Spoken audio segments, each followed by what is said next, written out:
Sa Arena Plus, astig ka sa sports. Dito, makakalaro ka sa isang app na sigurado. Ang official partner ng PBA, PVL at FIBA. Pwede ring panoorin sa app ang paborito mong sports. Maraming pagpipilian. Kahit saan man yan, masusubaybayan mo dito sa Pinas. Tuloy-tuloy na laro at saya, 24/7. Dito sa Arena Plus. Kaya download na at sumali sa Arena Plus. Doon tayo sa astig.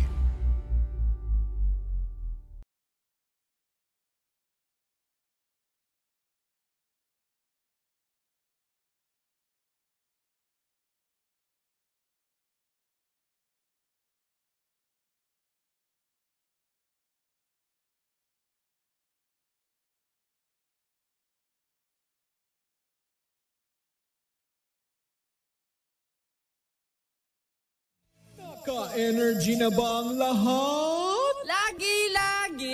Yes, miss! Dabaglita! With Tita Cora and Kapitana Sisa. Same, pero iba! Ngayon patuloy pa rin mong nakatutang at nakikinig sa number 106.7 Energy FM. Pagkawag mong sabihin radyo! Sabihin mo! Yan! Hello! Happy Wednesday morning po sa inyong lahat mga pangga. Yes! Yan, sa mga nakatutok po sa atin sa mga panig ng Metro and Mega Manila, isang magandang araw po sa inyong lahat. At syempre batiin na rin natin ang mga taga-Tambunting, Maynila. Ay, meron lang akong babatiin. Ano? Marami nakatutok sa atin dyan sa may Villarica, dyan sa may Villarica Street ba yan? Sa may Santa Maria, Bulacan. Ay, hello po sa inyong lahat dyan. At syempre batiin din natin ang mga tao sa Tayuman. O, diba? Hello po sa inyong lahat. Magandang araw. Sa mga nag-ahanap buhay na dyan sa may Balutondo, hello po sa inyong lahat. Wow! Alam mo na kung saan naglayag at naglandi ang bakla parang kahapon. sinusuyod mo ang kamay nila. Napapakanta nga akong, mahal kong Maynila. Very atienza. Hello po sa inyong lahat. At syempre sa mga nanonood via our Facebook page. Hello po sa inyong lahat. At syempre sa ating Team Replays. Correct! Mwah! At syempre para tuloy-tuloy na ang chikahan, eto na umpisahan na natin sa... Chika sa Arena! O, diba? Chika sa Arena Day na dahil araw ng Miyerkules ngayon. Of course, ang Chika sa Arena ay hatid sa atin ang Arena Plus, astig sa sports! Nakakaloka. Para sa mga PBA fanatic ng bonggang-bongga, mamayang hapon yan. Ano meron, Ay muling magdadaupang palad ang Black Waters. At ang NLEX Road Warrior yan mamayang hapon. Na kinabibilangan ni James Yap. Tama. Diba? Ang Black Waters. Yes. Sa Black Waters siya. Of course, sa Tirapirma naman versus Phoenix. Mamayang gabi po yan. Diba? Na nakakaloka. Siyempre Speaking of James Yap, may maisisingit lang ako, Mare. Ano? Kasi talaga nagpapakita siya ng mga, ng alin? Anong pinakikita ni James Yap? Bet ko rin. Ay! Hindi, nagpapakita siya ng husay sa mga laro niya. At katunayan, Mare, sa huling laro niya, talagang sinuportahan siya ng kaibigan niyang Magaling siyang mag-shoot. Pareha sila ng friend niyang si Ping Grills. Ay, nakakaloka. O, sinupertahan siya ng friend niyang si... Yes, si Ping Grills. Tapos sinabihan siya, Mare, no nakaraan na galingan mo at pagkatapos mong galingan, mag-retire ka na. Talaga ba? Oo. Kasi, Mare, itong si James Yap pala ay 18 years na. Na basketball player. Ay, wow. Diba? Ay! Puro na pagnanasa ang wow mo.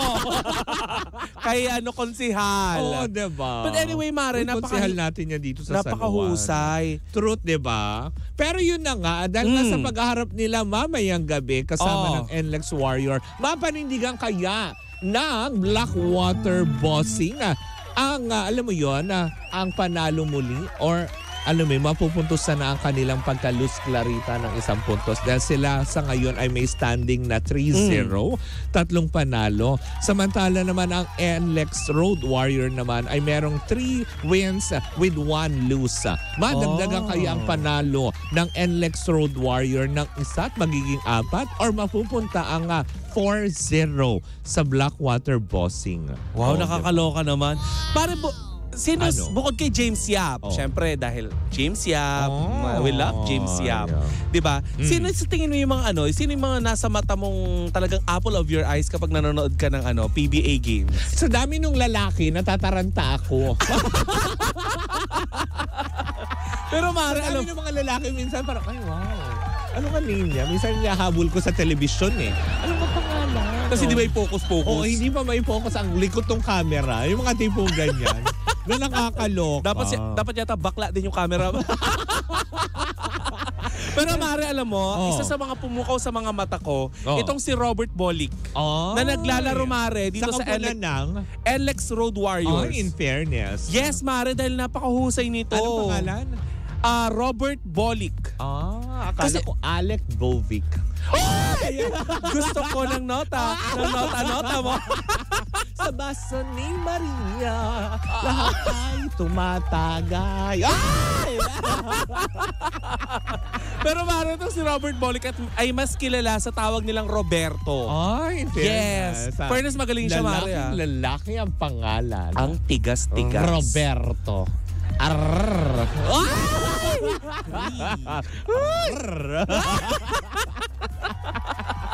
Pero yun na nga, magtotoo sila mamayang itong araw na to. Pero yun na nga, dahil nga ang makakalaban after ng Tira Pirma versus Phoenix, makapuntos na kaya ang Phoenix Fuels makabangon sa kanilang 2 loss. Sana, no? Diba? Pagiging Luz Clarita ay mapalitan kaya ng pagkapanalo mamaya ng Phoenix Fuel or mananatili ang pagkapanalo sa Tira Pirma. Gusto mo ng mga Tira Pirma. Tama. Gusto mo yan yung tinitira-tira. Pirma. Sisang hirap. Ang hirap ito. Gusto ko yung dinugtungan mo yung tira-tira, pirma. Hindi kita kinakaya. Hoy, mag-chikahan na tayo, Mare. Anyways, di ba? Ayan, sumayin nyo na naman ang isang edisyon ng Chika. Nasa isip ko yun. Tira. Isa ba? Sumayin nyo na naman ang isang edisyon ng Chika sa Arena. Yan sa atin ang Arena Plus, astig sa sports. Nako, eto na. Dumako na tayo sa ating chika for today's video. Yes! Naku, Mare, eto na. Nagimbal na shock talaga ang aking kaluluwa. Diba? Naman, eto na. Nakumpirmahin mismo ng mga, alam mo yun, ng pamunuan ng ABS-CBN na meron na naman daw isang kapusong star ang lilipat sa kanilang bakuran. Ay, sino? Abangan. Charot. Magbabalik ang baklitas. Tinapos. Kumikitang baklitas. Tinapos yung chika. Hindi. Blind-eyed. Magbabalik ang kumikitang baklitas. Diba? Yun na nga na nakakaloka, Mare. Dahil parang yata sa isang statement na inilabas ng ABS-CBN, kanilang kinumpirma nga na meron nga daw isang kapuso star na naman ang mapapabilang sa kanilang pamilya itong taon. Ay, sino? Diba? Pero, alam mo yun, madami kasing sinasabing kung sino-sino Pero ang isa lang ang lumutang. Sabi ng mga Otawnes, Channeline, is that you? Sino si Channeline? Channeline Mercado. Akala ko Channeline. Channeline? Si Channeline Mercado ang maugong kasi hanggang ngayon, Mare, diba? Ni-research naman natin ang husto. Oo nga, sa lahat ng ating mga alam mo, nakita, parang wala pa nga siyang contract signing with GMA7. Ang huling contract signing niya is 2019 with GMA7. At diba, last year, kung matatandaan natin, napabalita na nag-expired na ang kanyang kontrata. Although, Although, meron siyang tinatapos na isang project, yung Love, Die, Repeat. Diba? Nakasama niya si Sian Lim. Yes. Kasi diba naudlot yun dahil nga syempre yung 2021 nahinto yun dahil syempre diba nagbuntis siya doon kay Dylan sa kanyang baby girl. Diba? At kailan na lang ulit na-resume yun ng bonggang-bongga. Ngayon, sabi kasi ng mapamunuan ng ABS-CBN daw, ay mukhang tinatapos na lang daw nila. Tinatapos na lang daw ng Kapuso actress na to yung mga commitments bago nila i-anunsyo dahil sila mismo hindi pa nila pwedeng sabihin dahil may prior commitment pa. Diba? Ongoing pa. Ongoing pa ba yung Love, Die, Repeat? O alam ko ongoing pa, diba? Hindi kasi ako nakakapanood Mara ng GMA. Oo, diba? Puro tayo kapamilya. Alam natin yan. Pero yun na nga. Pero we support ha. Oo. Kasi matatandaan natin, eto pa nagsaliksik ako. Ang na-renew pa lang kamakailan na kontrata is si Dennis Trillo. Siya hanggang ngayon parang wala pa din.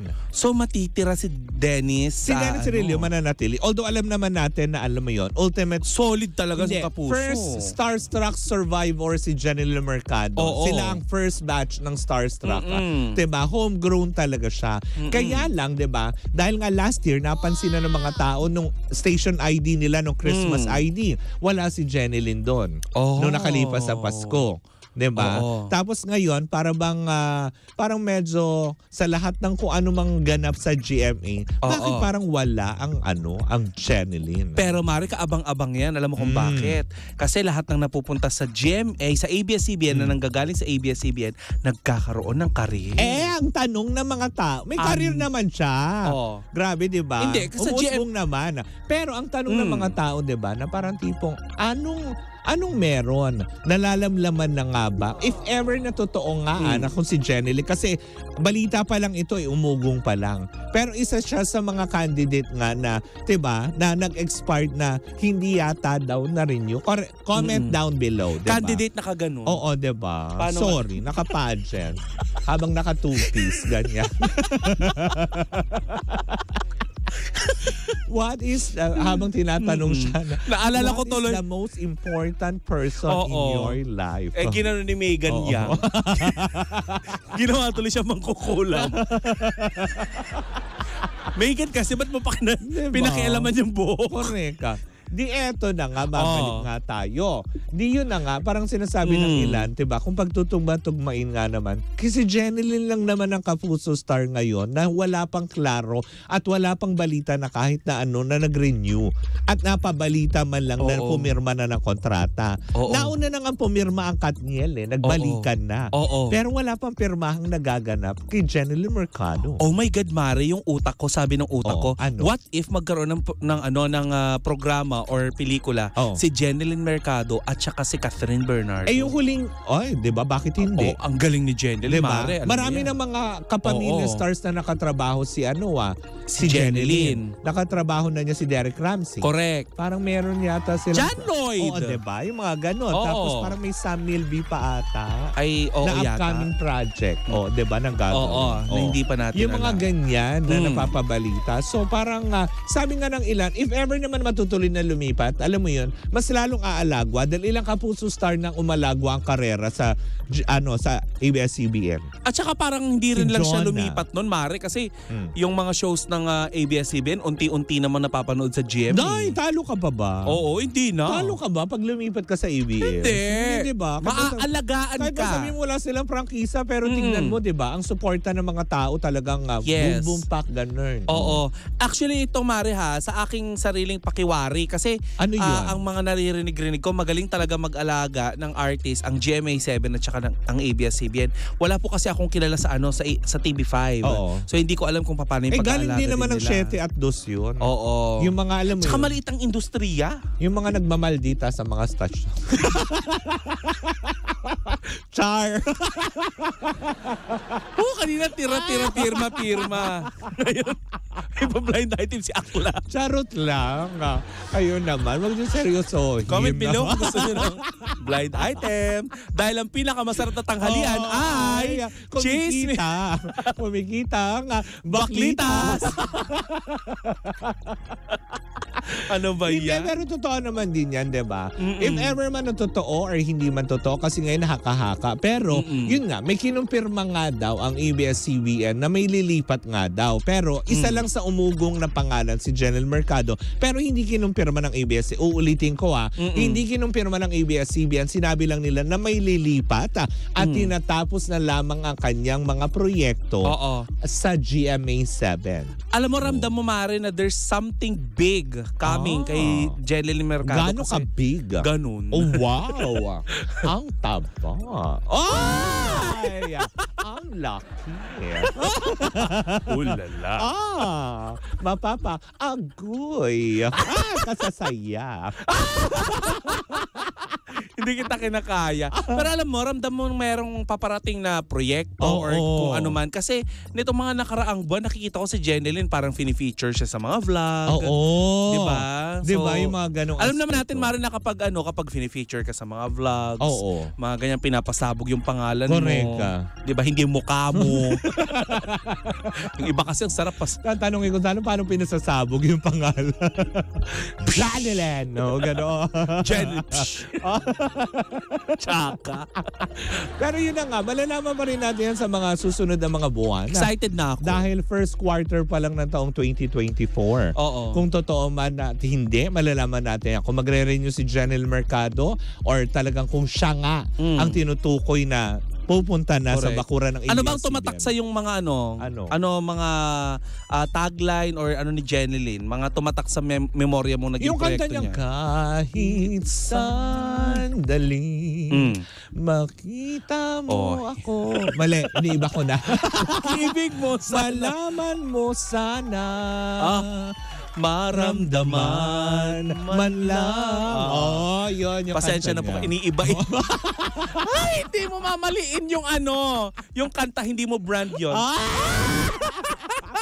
But anyways, diba? Alam natin pare-parehas dahil galing na mismo sa pamunuan ng ABS-CBN na meron nga ang Kapuso Star na muling tatawid ng bakuran mula Kapuso papuntang Kapamilya Network. Kung sino man yan, sama-sama natin pakatutukan yan. Correct. Diba?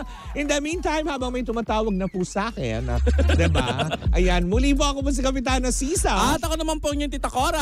At kami pa rin ang Baklita sa Woo Woo Woo! At tuloy-tuloy pa rin po ang ating tugtugan. Siyempre, dito po lamang yan sa number 106.7 Energy FM. Pangga, wag mong sabihin radyo. Sabihin mo.